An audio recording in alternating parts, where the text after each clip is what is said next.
This is a truly seismic moment in history. The big question, of course, is can we trust Boris? We must not let him sell this country down the river by reheating, rehashing and repackaging the worst deal in history, that dreadful withdrawal treaty. Please welcome to the stage, Richard Tice.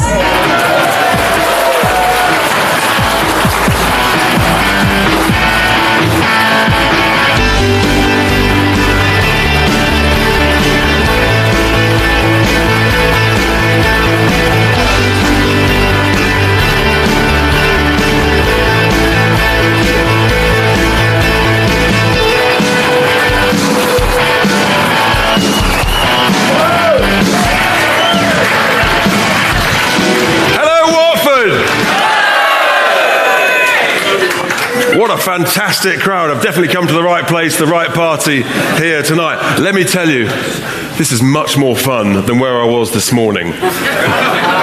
You may have heard I was in some dreadful, dreary chamber in Brussels. My word, we saw some stuff over there over the last couple of days. We saw the President of the European Parliament admit that he's been negotiating directly with our supposedly neutral Speaker Bercow. Unbelievable. It's going to be fun tonight, folks. We're on the right track. My goodness, what an extraordinary time we live in. Here we are. We've got a situation where we've got a Prime Minister, he's trying, and he wants to have a general election. But they won't let him have one. They tell him to resign. But they won't sack him. Dear Boris, he's used to winning things, actually, but he's lost 8 votes out of 8. And yet they won't let us, the people, have a vote. We've got this unbelievable situation. We've got a literal zombie parliament. We'll talk more about them later. But my goodness, the Brexit Party, we're almost 27 weeks old tomorrow. And hopefully you'll agree.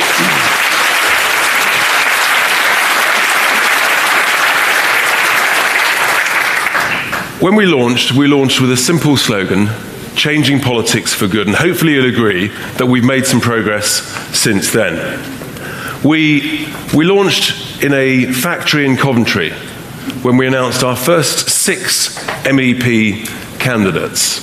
6 weeks later, we'd won the European elections. And we suddenly found ourselves the largest political party in the whole of the European Parliament. I must say,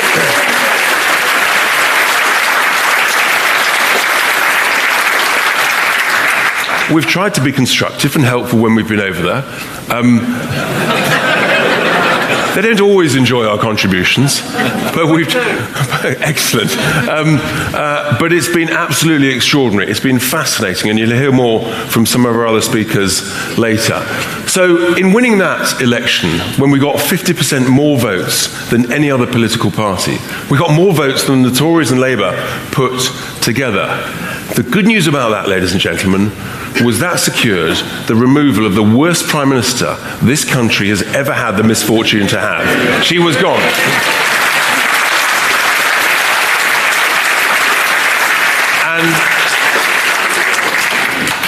And with her departing, that also got rid of the least talented cabinet that I think this country has ever seen. So that was progress. That was the good news. And then, of course, we had the Tory leadership contest. And Boris won that. And it's interesting because we announced at the end of June some of our first policies. We said we wanted to scrap the dreadful, wasteful HS2 so that we could save 100 billion quid. It's interesting, isn't it? Recently, the Tories have announced a review of HS2. We said that we weren't going to send 39 billion quid of our money, our cash, ladies and gentlemen, to Brussels. And now Boris and the Tories are talking about, not sending as much money or making it conditional, who knows what. So we've started to make a difference. We talked about investing in broadband and a variety of other things, and I'll talk more about those later. And Boris he started to copy every single thing. Indeed, if you saw his conference speech, he's actually started to copy the way we do these rallies and our videos. It's amazing. They say that imitation is a form of flattery. Well, that's fine, Boris. We're on the right track. We've got the right ideas, the right policies. So if you want to copy them, that is absolutely fine. And so we find ourselves hopefully facing a general election this side of Christmas, because my word, this country needs one. And we, the Brexit Party, and you've got them in your placards on every chair, we are ready. And we had to get ready literally for anything, and we are ready for anything. Whether it's a general election before Christmas, or after Christmas, or heaven forbid, a second referendum. No, I know. But we have to be prepared for anything. And so we are ready. And we announced at the beginning of September that we had over 500 candidates approved, interviewed, and available, and starting to be nominated around the country so that we were ready for a general election. It's fantastic to have about 30 of them here today. Please stand up and give everyone a wave. Candidates.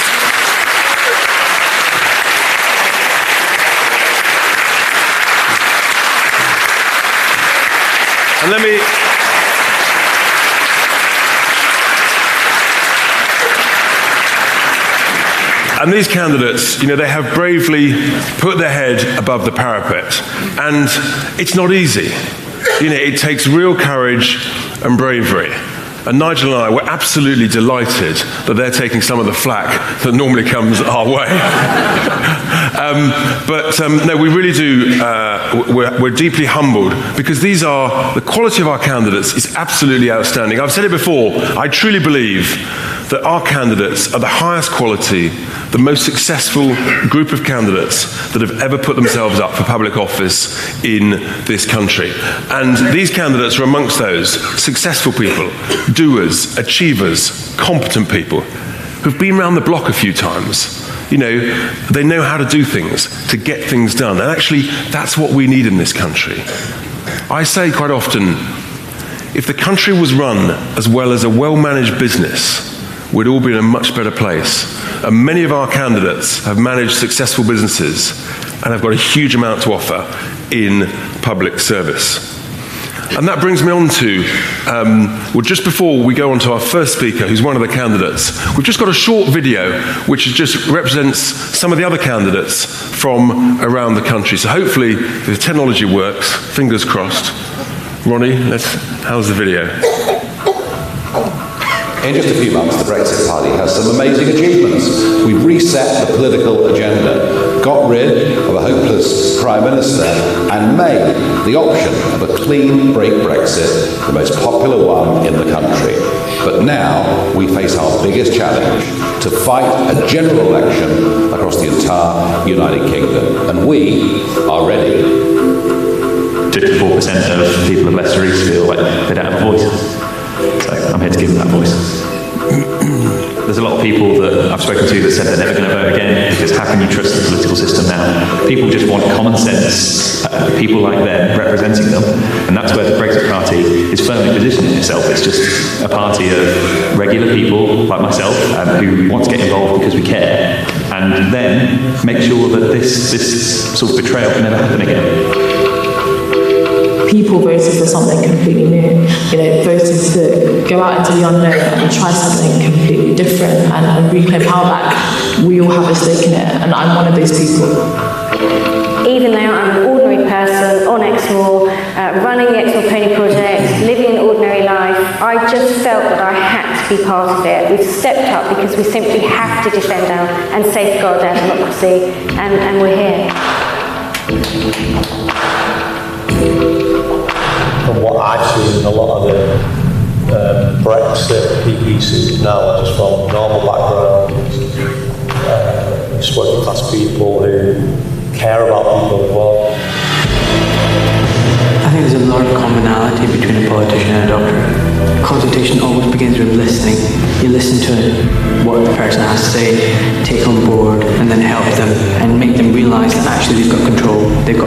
the power to decide their future and what to do and what not to do, and they're not helpless.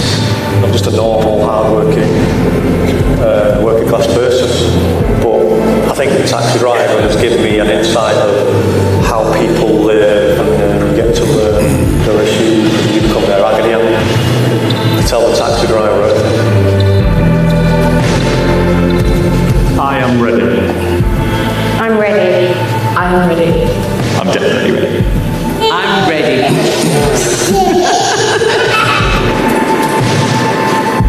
We have an extraordinary cross-section of people from every walk of life making a stand for democracy. They will be our candidates at the forthcoming general election, and we are ready.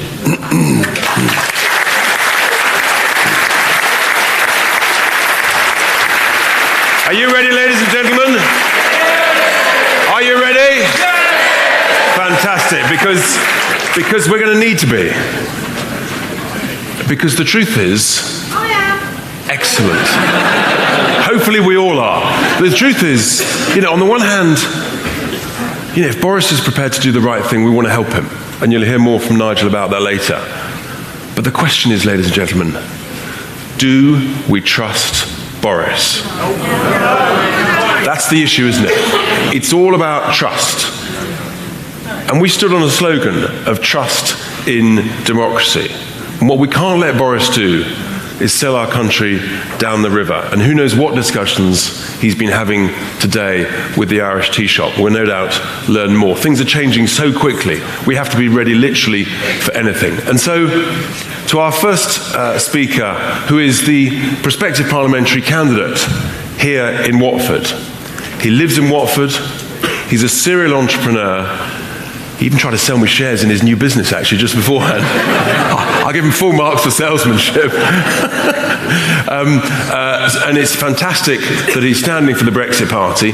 Interestingly, he converted about 15 years ago when he saw the light, and he's been a passionate Brexiteer ever since. Please give a huge welcome for the prospective candidate for Watford, William Berry.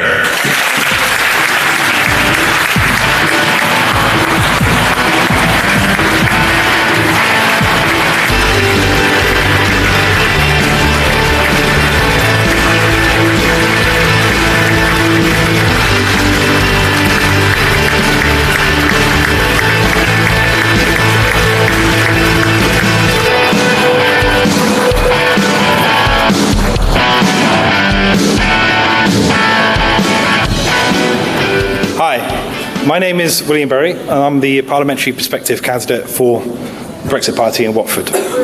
I live in Watford and I love this town. But what is Brexit going to do for Watford? Well, three things. First of all, money. So the $9 billion a year that we currently give to the EU, some of that will go to the regions, some of it will go to Watford. The second thing is politicians will be accountable to UK voters. So we will have a focus on local policies, on laws that affect people in the UK. The third thing is, and this is a big issue for Watford, overdevelopment of Watford. There's so many houses and new developments going up.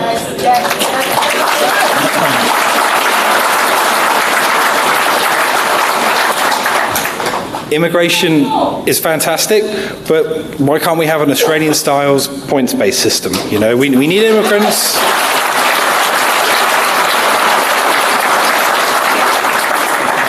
We need doctors, and they're very welcome. Everybody is welcome, but let's just have it in a managed capacity. A question I get asked a lot when I'm out on the streets of Watford is, why hasn't Brexit happened yet? Why haven't we left?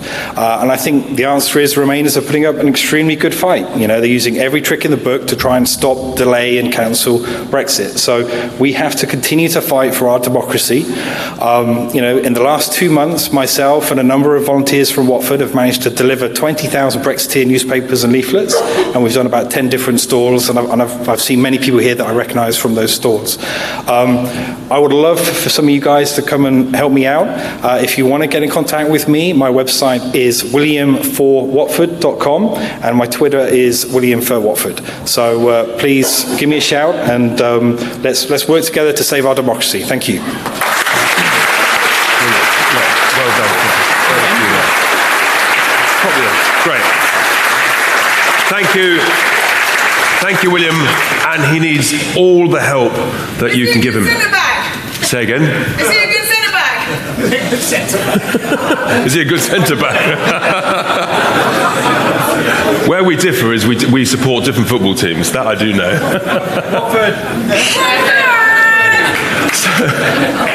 We better not go there. I'll be in real trouble supporting the Reds.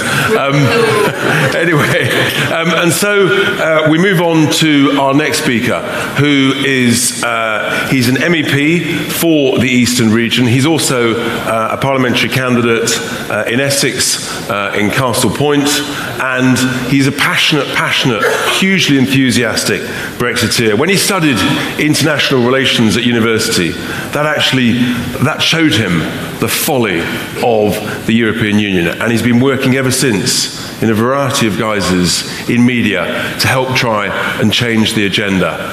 He's been wonderfully helpful for the Brexit Party. He's a wonderful speaker. Please give a massive welcome, Michael Heaver.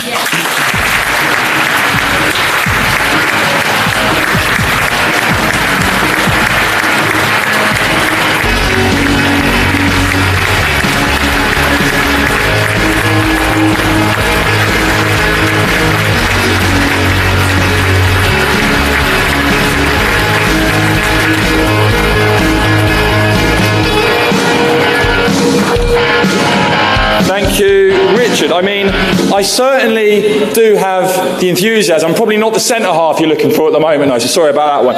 In terms of where we are in our democracy, you know, we came back from Brussels and we came here today. It's so important that we came here. I love doing these events because for so long now I feel like people have had politicians who have let them down so badly. They've said one thing, done another. They've talked down to you. They've been condescending. They've been patronising. They've been completely detached. So the more of these events we have where we come out here and we speak to you directly, the better. And as Richard said, we've come straight from the European Parliament this morning and I've got a few stories to tell you. So let's get on with it.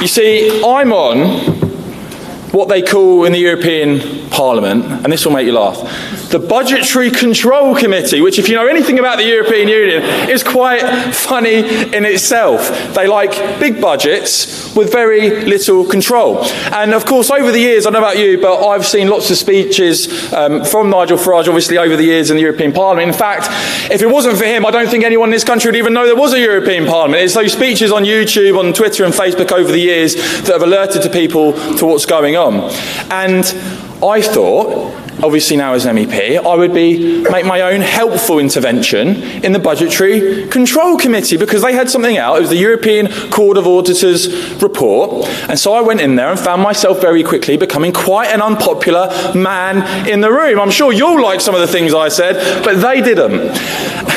And the amazing thing was that in the committee, it was non-stop grandstanding, backslapping, self-congratulating about how great everything was. Did you know in 2018 the EU only misspent €4 billion? Isn't that fantastic? What a great result for the European Union. They were absolutely cock-a-hoo. And it was left to me to explain that not only was this an outrage, but it highlighted, once again, why my country is absolutely right to be leaving, eventually, because we will get there, with a clean break Brexit. And the fascinating thing was, we're going to do it. We are going to do it.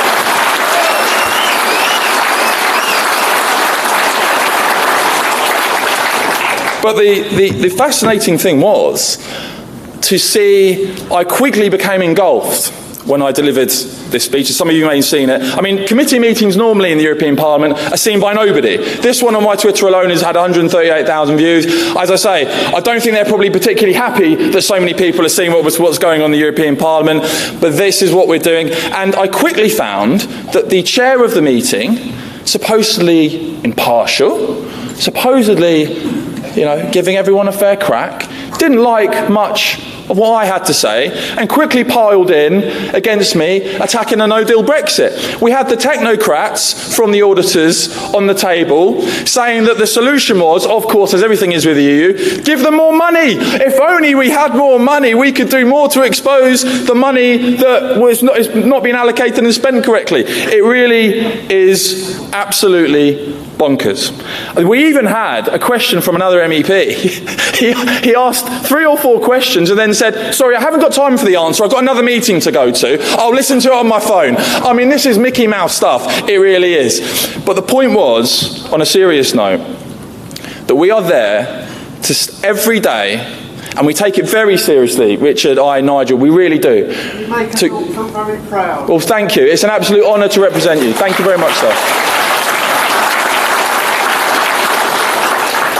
But we take it very seriously to point out again and again and again that we're not like those MEPs that are just along for the ride like the rest of them. We're there for a purpose, and you will have seen time and time again now already the impact that the Brexit Party has had in that place. The videos, the speeches, as I said, from Richard, from Nigel, they're in the millions. And we're going to keep exposing what's going on there. We're going to keep fighting, and we're going to keep showing that we're not going to be ignored. In fact, I had to wait in that meeting. I was looking nervously at the clock. 2 hours was coming to the end, the duration. I was wondering if I was even going to get speaking time. And then eventually, as I say, I made my intervention, and we had the commissioner behind me, we had the technocrats on the stage, we had the chair of the meeting, all piling in. But we made one thing very, very clear. We are not changing our minds. We are not going to give up. We are going to be absolutely steadfast and relentless in ensuring our country leaves with a clean break Brexit. Nothing else will do. We will keep fighting for that.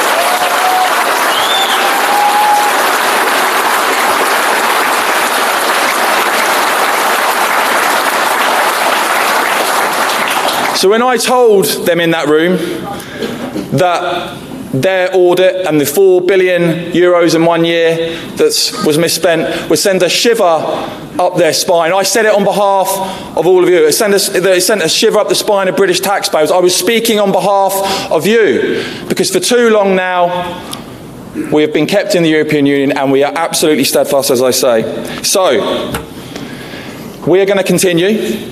Let's be hopeful, let's be upbeat, but know this, that the Brexit Party MEPs, as I say, are going to work relentlessly on your behalf. We're going to pump out and expose what's going on. We're going to keep fighting. We're going to do absolutely everything we can to ensure that our break with the European Union is true and is complete, and that we have become an independent country. We're going to continue on your behalf. I hope you will keep supporting the Brexit Party. Thank you very much. Isn't it great? Michael Heaver, ladies and gentlemen, like all of our MEPs, working incredibly hard to make sure that our interests are represented. The truth is, of course, we were hired for a job over there that we want to be fired from as soon as possible. Slightly strange, you know. Normally, you get hired for a job and you want to be there for a bit. We don't know how long we're going to be there. We're seriously concerned that we're going to be there some way beyond the 31st of October. And Nigel will talk about that a bit later. But what we have seen, and Michael talked about it when we're over there, is just the waste of money that goes on over there. It is unbelievable. And the great thing about the quality of candidates that we've got is that actually we know how to spend our money properly. And that's one of the reasons we want to leave, because actually we want to be in charge and in control of our own money.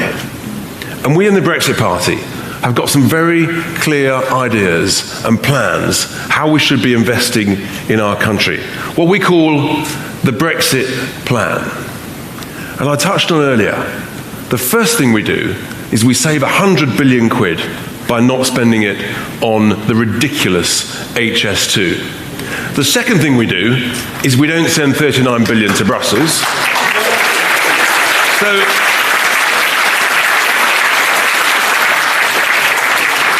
And then the third thing that we don't do is we'd redirect 50% of the bloated, wasteful foreign aid budget that we currently send overseas. We'll spend that back here. You know,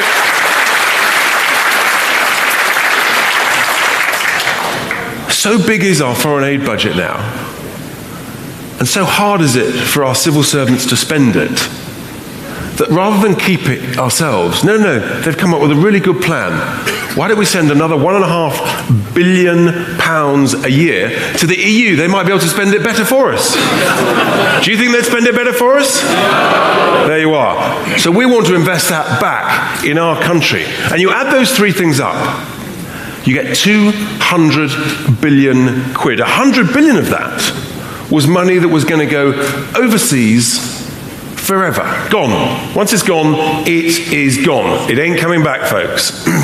What we want to do is we want to invest that back in the UK. We need to invest in the regions that have been so left behind, in infrastructure, in buildings, in road and rail, because actually that will make much, much more improvement to people's daily lives than the ridiculous HS2. So we need to invest 100 billion in physical infrastructure across the whole country. The second thing we want to do is to invest in broadband and Wi-Fi. And of course, Boris, he sort of talks about this now. I don't know if he actually understands it. But anyway, the London Tube's great. You get free Wi-Fi on the London Tube. Why can't every city, every county, every town, every bus, every train have free Wi-Fi? It should. And that's the sort of investment that we believe needs to happen. We have to invest and keep investing. And we want to invest in young people, in education. We want more choice in education, not the Labour Party that wants to reduce choice. They want to take away opportunities and choice and different types of schools. Also, with students, we know that students are being ripped off at the moment with this absurdly expensive student loan scheme. So we announced in June that we would have zero interest on all student loans.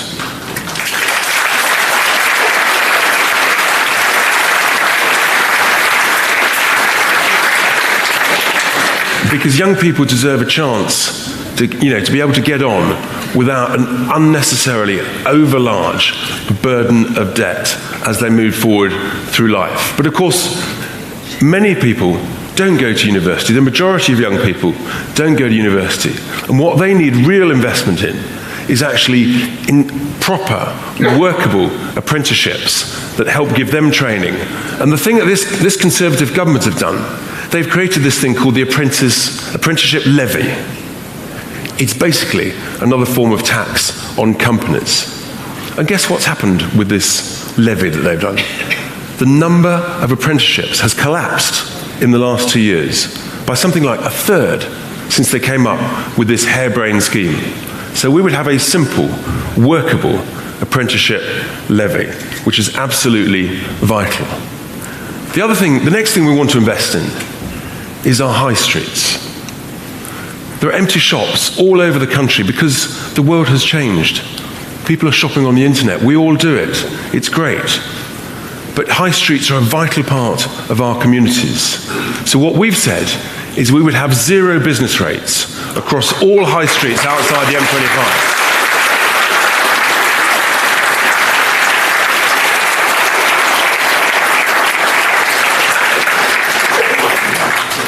And we can offset the cost of that by having a small internet sales tax. So you try and level the playing field because high streets are a vital part of our communities. We also want to invest in entrepreneurs, in small businesses, because they are the lifeblood of our economy moving forward. New ideas, new businesses. That's absolutely crucial. It's the bedrock of our economy. And William here, a serial entrepreneur, starting up new businesses, growing them, investing.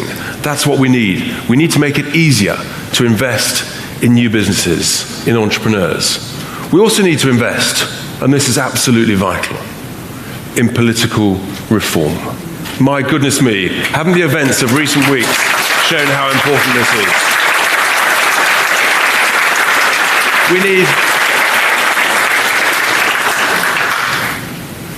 We need to have a serious debate about the House of Lords. Does anyone like the House of Lords in the current form? No. Right, we're on the right track. We also need to have a proper relook at our voting system. You know, because actually the first past the post system, supposedly delivering strong and stable government, well, it's become a bit of a joke, hasn't it? You've basically got to, the world's moved on. We've got four main parties now, and yet the first past the post system doesn't work.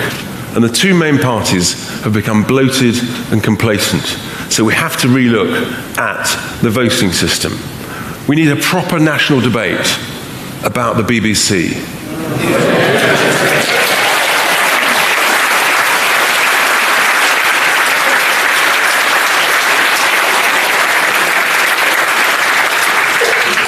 And then, of course, we also need to change the postal voting system, which is a complete and utter corrupt con. What we saw in Peterborough, we saw 29% of all votes cast being cast with postal votes. Some bad things went on, and we're trying to expose them. But it's not easy. When, for example, we said, and it's pretty bad around Peterborough in terms of some of the fraud that's gone on historically. So they had CCTV cameras around about a dozen of the polling booths, polling stations. And we said, we need to keep that CCTV footage so that we can actually check what went on relative to the postal votes. Were people coming with bundles of postal votes? You can imagine what's happened, can't you, folks? Yeah. The most important polling station where we had the greatest concerns, they've lost it. Seriously, that is what is going on. It's disgraceful, it's shameful. We need serious political reform.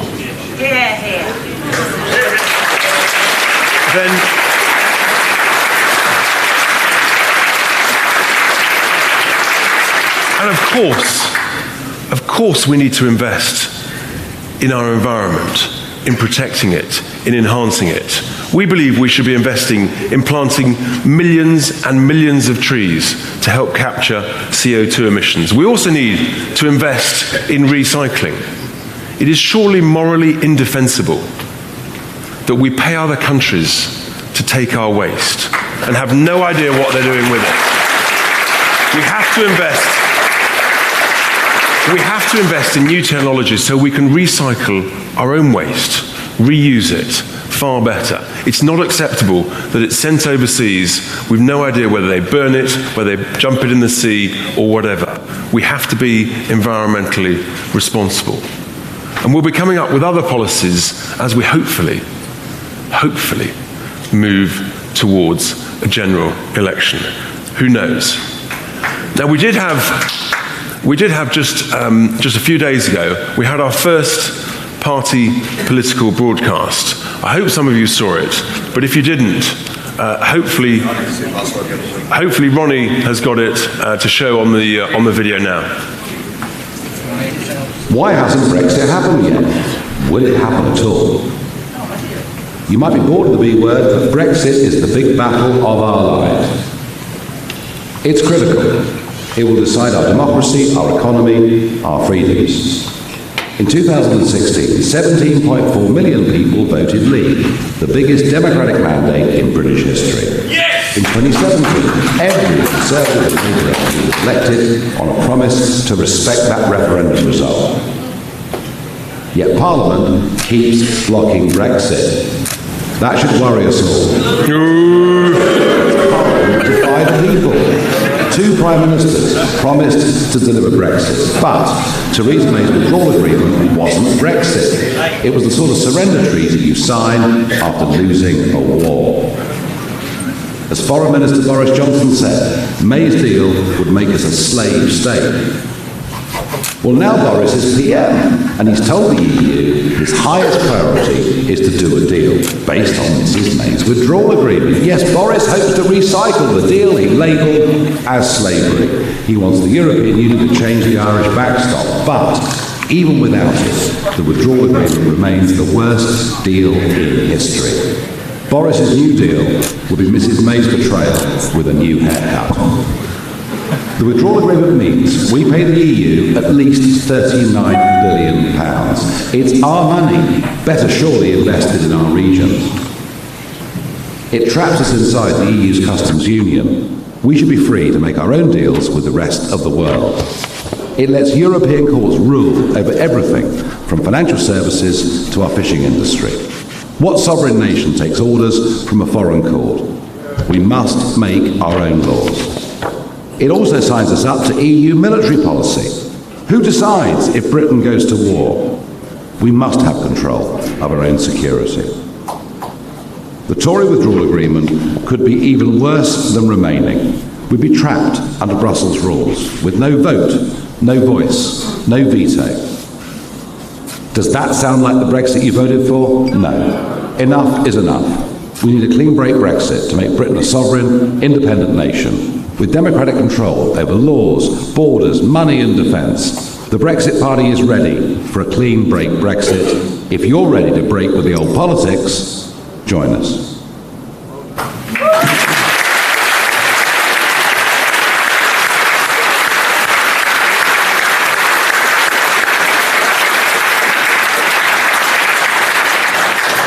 We love that broadcast, and you say a picture tells 1,000 words, and that really does. And that was all produced in-house at the Brexit Party campaign HQ with some of our team of fantastically talented digital people and artists.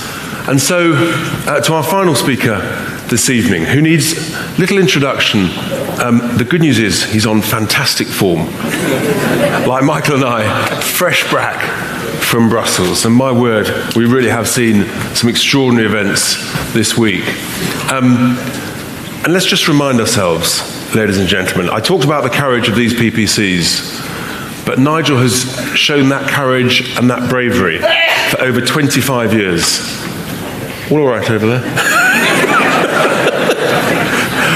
Over 25 years, he's been vilified, the abuse, the vitriol that he's had.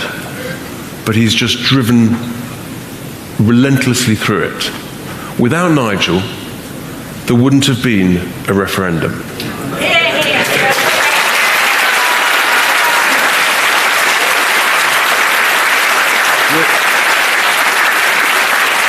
Without Nigel, we wouldn't have won the Brexit vote.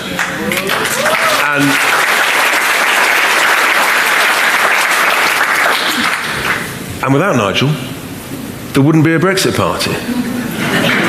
Before we welcome him to the stage, let's just see him in action, on form, on the video. That we are headed towards a very, very dark place. What we did in that 6-week campaign of the European elections is we managed to turn the hope and despair that existed in this country into hope and optimism. We're the only party here that put country before party. We're the only party here who actually believes in Britain. This country now needs wholesale political reform. We have to make sure that never again can the majority in a democratic vote in this nation be so openly and willfully betrayed by the Westminster political class. And they call it Mrs May's deal. It's not a deal. It's a new European treaty. I didn't fight for 25 years to leave the European Union treaties to sign up to another one, Boris. And we will fight you to the end if you dare do this to us. Whatever tricks they try to play, whatever deceptions we read or see, the referendum let the genie out of the bottle. And we are going to win. Please welcome to the stage, Nigel Farage.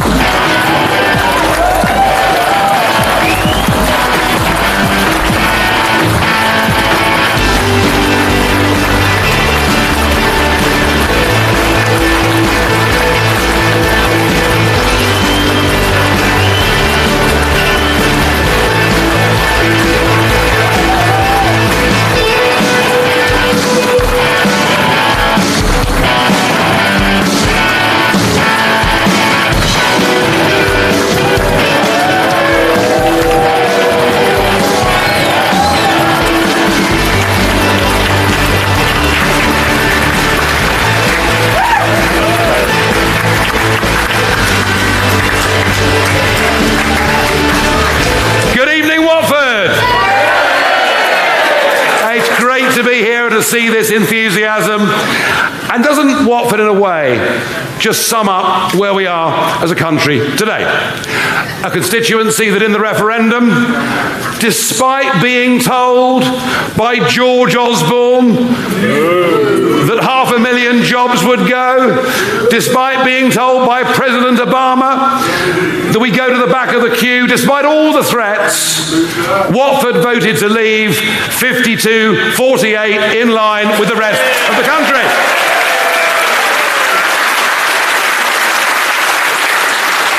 And of course, everybody promised us, including that leaflet that David Cameron sent through every door in this country. Remember that? I posted mine back through the door at number 10, and I enjoyed doing that, I've got to tell you. But that leaflet promised us, everybody promised us, during the campaign and in the immediate aftermath of the campaign, that our vote would be respected and that Brexit would be delivered, because that was our choice. And here we are. Here we are in Watford. 3.5. Well, that's the good bit. Here we are in Watford, 3.5 years on. And your MP... I said Watford summed up the country. Your MP, Richard Harrington, was re-elected in 2017 on a manifesto that very clearly said, we will respect the result of the referendum, and if necessary, no deal is better than a bad deal. He also voted for Article 50, as 500 MPs did, which said we will leave on March the 29th with or without a deal. And now you have an MP who is doing his utmost to stop Brexit from happening. And if that wasn't bad enough, your neighbouring MP is one David Gauke. And this is the pattern we see all over the country. Constituencies in which people, and regardless whether they're Labour-held seats or Conservative seats, frankly that's irrelevant, seats all over the country that voted leave, represented by MPs who said they would respect the result and deliver Brexit, who are now doing their best. And sir, you call them liars. It's much worse than that. It's much worse than that. They have betrayed the people of this country and broken their promises.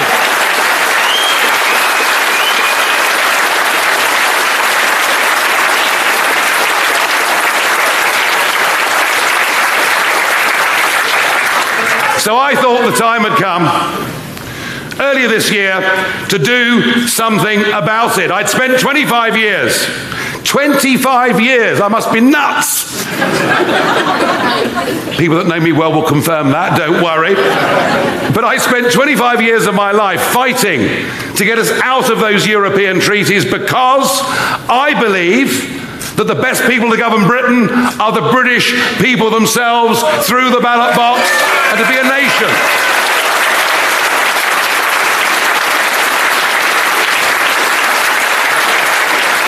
And foolishly, stupidly, I believed Theresa May. I believed her when she said, no deal's better than a bad deal. I believed her when she gave that speech at Lancaster House. But I realised the mistake I'd made, and so perhaps the best thing I ever did with Richard here on the 12th of April this year was to launch the Brexit Party and take it to victory in those European elections.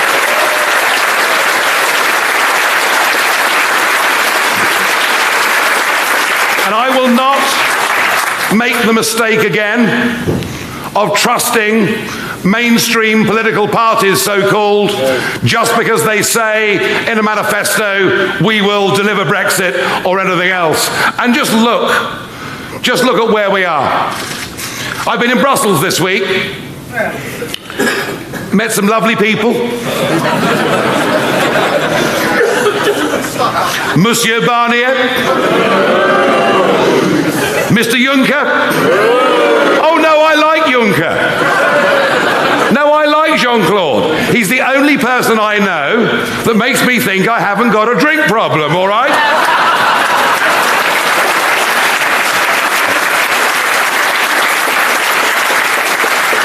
That is a joke, I promise you. And of course, the ever vile Guy Verhofstadt. And I've come to a conclusion this week. You cannot reason with the unreasonable. And the idea that we are ever going to be able to amend that new EU treaty that Theresa May negotiated, the idea we're ever going to get that changed or amended in a way that is to the benefit of the British people is for the birds. They are scared. They're scared that their entire political project that they built up over the course of the last 60 years will, if the United Kingdom leaves and becomes prosperous and successful, it's the end of the European Union, and they will... Well, I agree. No, I agree. I agree. You know, in some ways, we're the most pro-European party, because we love Europe. We love the European countries. We love the European people. We love the European cheese, wine, and all the rest of it. But we want a Europe of independent nation states, governed through democracy and friends with each other.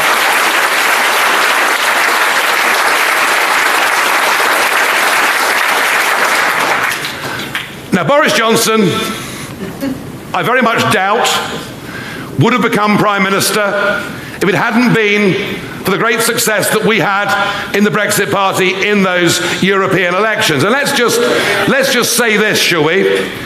That Boris has brought some optimism, some energy, some panache to the job. Mark you, compared with his predecessor, that wouldn't have been desperately difficult.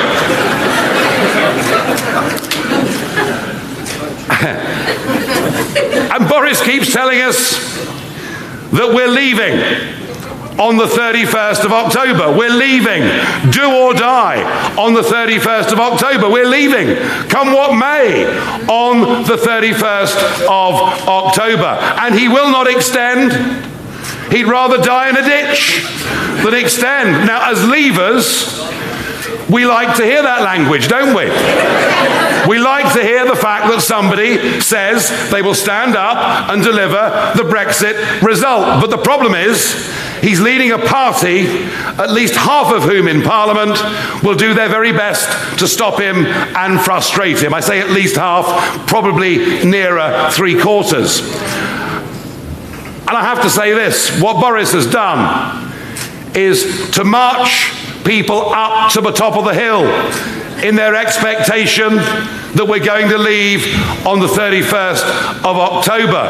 Well, I'm sorry to be the bearer of bad news, but it is virtually certain that we will not be leaving the European Union on the 31st of October, and that we'll still be members of this thing on the 1st of October.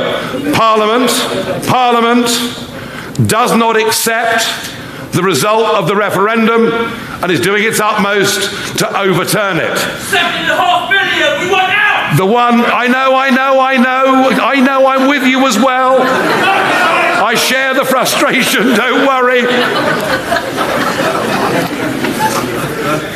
But you know what? There's one piece of good news this week. One piece of really good news this week. You know, we keep hearing about a deal. Boris is trying to do a deal, just as Theresa May was trying to do a deal, as if it's a handshake, a sort of gentlemanly, negotiation. The Irish Prime Minister, Leo Varadkar, tonight, after his meeting with Boris Johnson, said it's still possible that we could get an agreement on the treaty by the 31st of October. And that is the point, folks. This is not a deal. What Mrs. May put on the table and what Boris is trying to amend, and actually all Boris is doing is putting lipstick on the pig. This is a new EU treaty. We will neither be in nor out. We will be stuck inside its institutions with no voice, with no vote, with no veto. We will still be subject to the European Court of Justice. We will still have that 150-yard trawler that is currently going up and down the Sussex coast, taking 250 tons of our mackerel every day. Let's get Brexit and kick the boat out. That's what I say.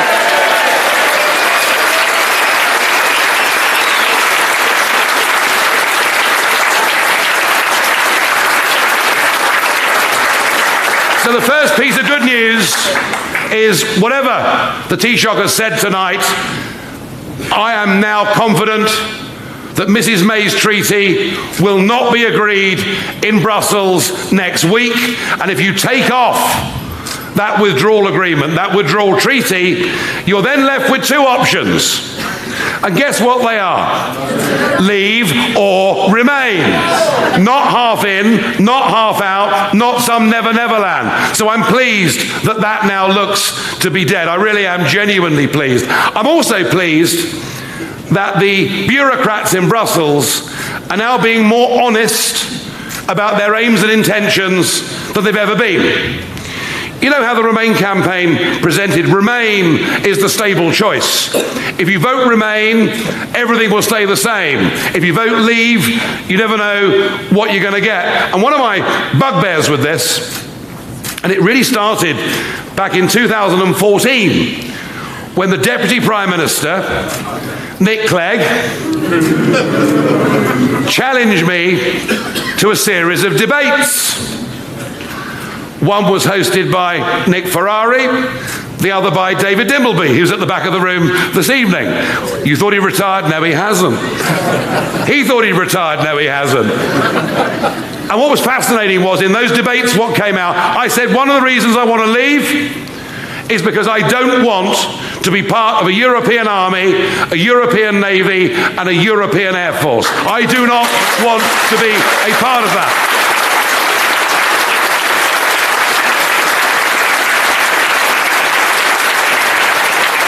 And Nick Clegg said that it was a dangerous fantasy to suggest there'd ever be a European army. And they go on lying about it still today. I had a conversation with Lord Adonis the other week, who says, Nigel, it's just not true.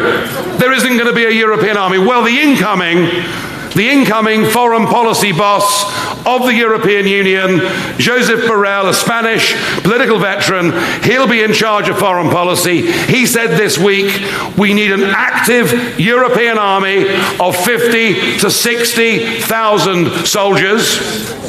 They have already decided to massively increase the budget on defence spending, and he said that we need to use our force around the world.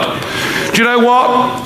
The idea of a set of institutions run by people we cannot vote for and we cannot remove, pursuing a foreign policy of expansionism, interventionism, and building an army not for defence, but to show the power of the organisation around the world is, I think, a damned dangerous thing, and I want nothing to do with it at all.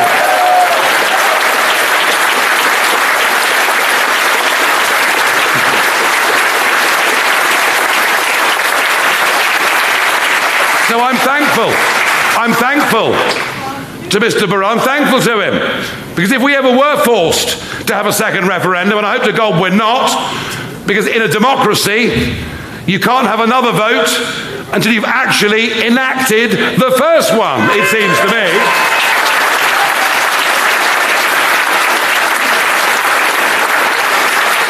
But if we were to have that referendum, we can quote him at the public and at the Remainers time and again. And actually, let's give a little thanks to Guy Verhofstadt. Now, I think given how difficult politics has become and how aggressive at times political discourse has been, we need to grow up and recognise that we can like people who've got different points of view. You know, that's how civilised democracy ought to work. The trouble is with Guy Verhofstadt, I don't just disagree with him. Anyway. But when Verhofstadt goes around saying that the nation state is a relic, that we have to be run from a European level, that the European Union is going to become an empire. Well, actually, thank you, Mr. Verhofstadt, for being honest. So I think that's the other bit of good news. They're now telling us fully what their intentions are. There is no more pretending, and there is no more hiding. And the third piece of good news is that we as a party, we may be just 6 months old, but we have, over the course of this summer, had thousands of people apply to stand for us in the general election. They're people who in most cases have never been involved in politics at all. They come from every walk of life. They represent every different section of society that exists in this country. Some have been Conservative supporters, some have been Labour supporters, some have come from no party at all. None have come from the Liberal Democrats.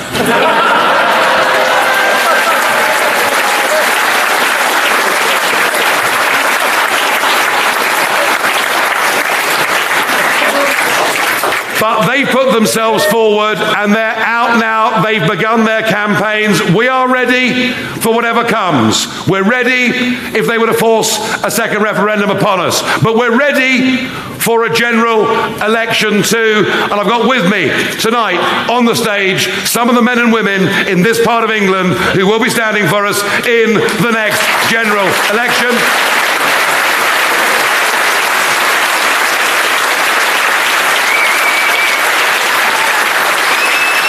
Well done. Well done. And please, all of you, enjoy that moment of the applause, because that's as good as it's going to get, I promise you. We know. It's pretty clear the battle lines are being drawn for this election. It's going to come at some point. The Liberal Democrats, who are neither liberal nor democratic, if they win the election, will simply cancel the result of the greatest democratic exercise in the history of our nation. The Labour Party. The Labour Party. Emily Thornberry, how about that? I mean, God, help us.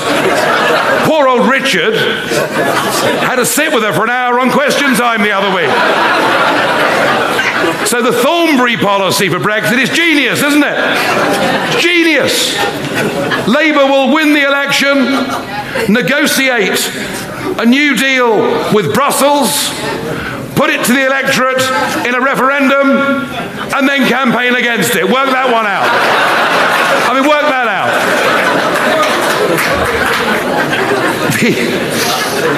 The official Labour policy now is they will hold a second referendum, giving us a choice of Remain versus Remain.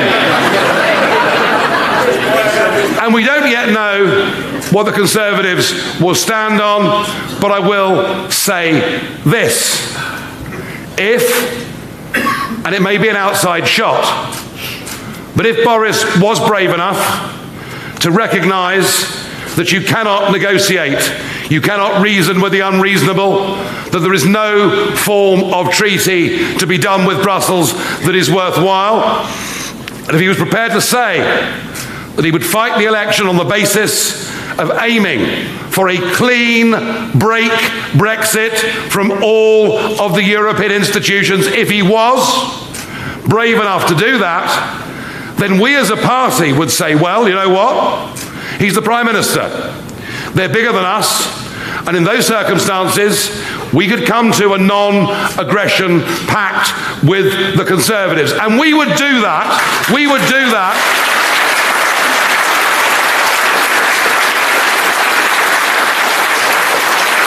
We would do that because we are prepared in all circumstances to put country before party. Country before party, always.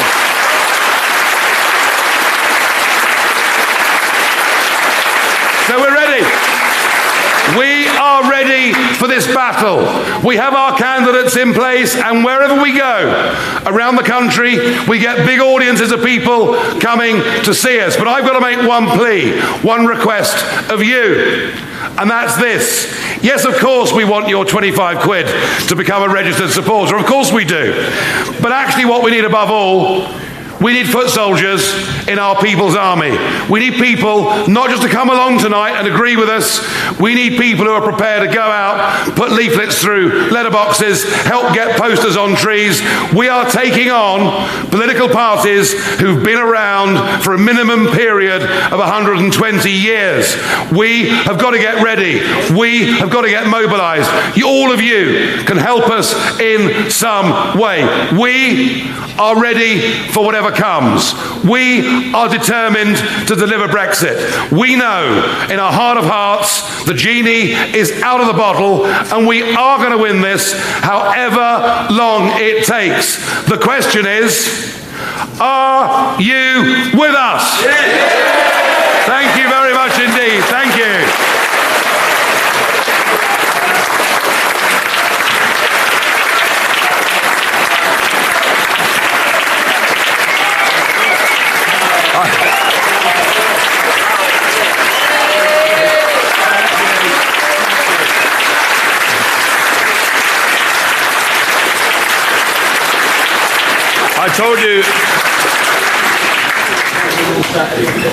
I told you he's on form.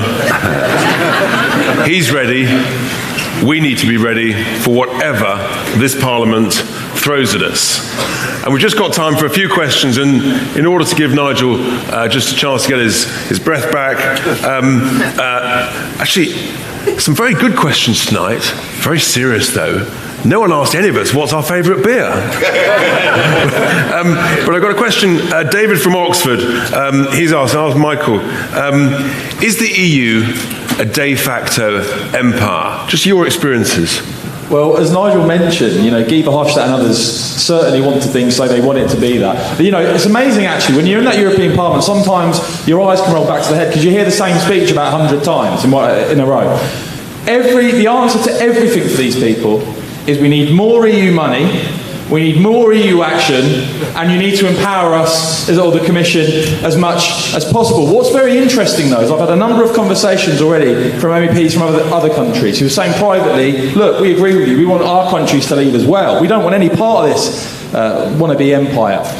But they are waiting for us to show the way. And I'll tell you something that's been underreported. You'll hear this from the EU. The term level playing field. That's what they call it. What that means is, don't you dare go and get competitive advantage over us. We heard a speech the other day, they talked about tax dumping and regulation dumping and all these different things. They are terrified that we are going to get competitive advantage. The way we get that competitive advantage is they clean break Brexit, so we cannot allow them to have a stranglehold over us through the single market or a customs union or anything else. Let's break free. If we do so, many others will follow us, and the empire will soon come crashing down, I think.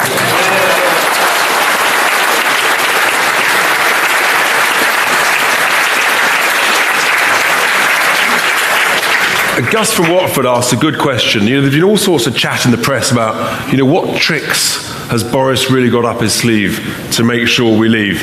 And Gus's question is, if the UK is still a member of the EU, and the courts force an extension, can the UK, as a member still of the EU, as one of the 28, can it veto it?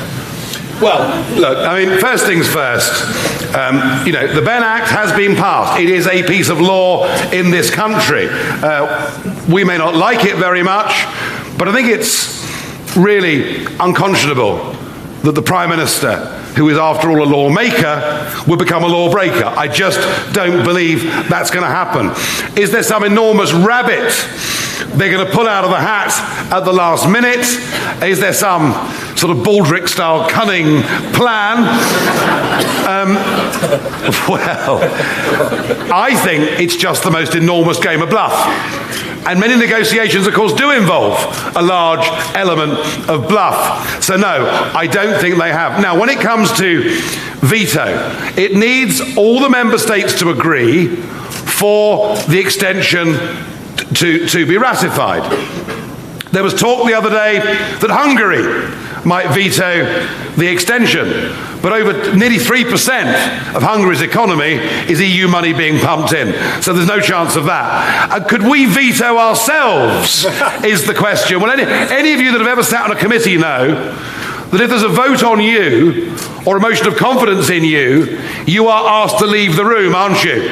Whilst the others vote on you. We will not be able to veto ourselves, I'm afraid. And I just hope that Boris Johnson goes along to Brussels next week, to that summit, does what he has to do, and then leaves. And that'd be the best signal we could send to a group of people who have spent the last 3.5 years abusing us, being rude to us. We've had it again and again. And now this week, a German chancellor that wants to annex part of our country. Enough!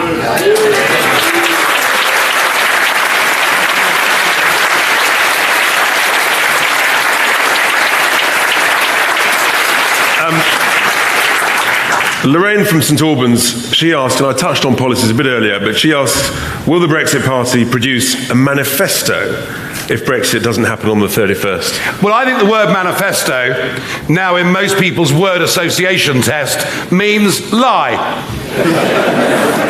Because that's what they do, isn't it? I mean, it may not be to point, but a friend of mine in America is in politics, and great guy. And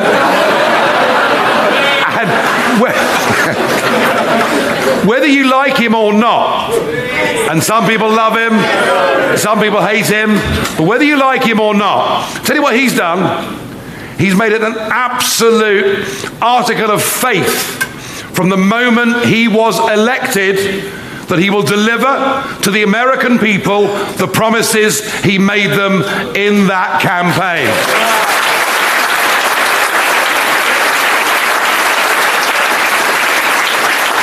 In fact, and I never, ever talk about conversations I have with him because he needs and deserves that privacy. But there was a conversation about the fact that he kept his promises, to which his answer was something like, I've kept more promises than I even made, which I thought was pretty cool.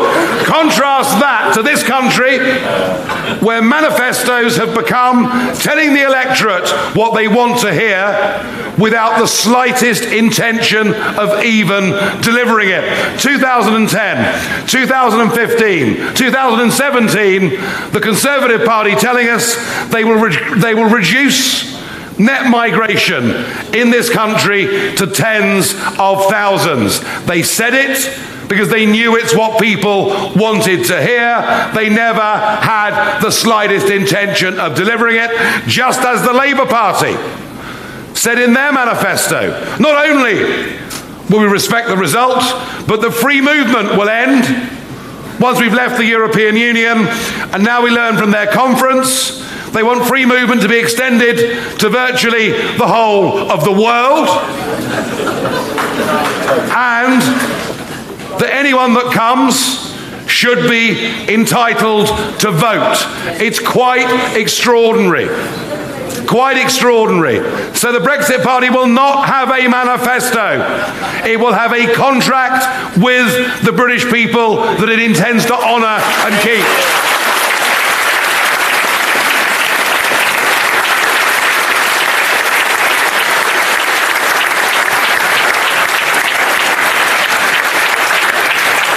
So that's all we've got time for, ladies and gentlemen, but let's have us all on our feet. Lift your placards. Let's send a huge noise to Westminster. Are you ready? Yeah. Are you ready? Yeah. Are you ready? Yeah. Thank you very much indeed. Have a very good evening. Safe trip home. Thank you. All right. Well done. Yeah.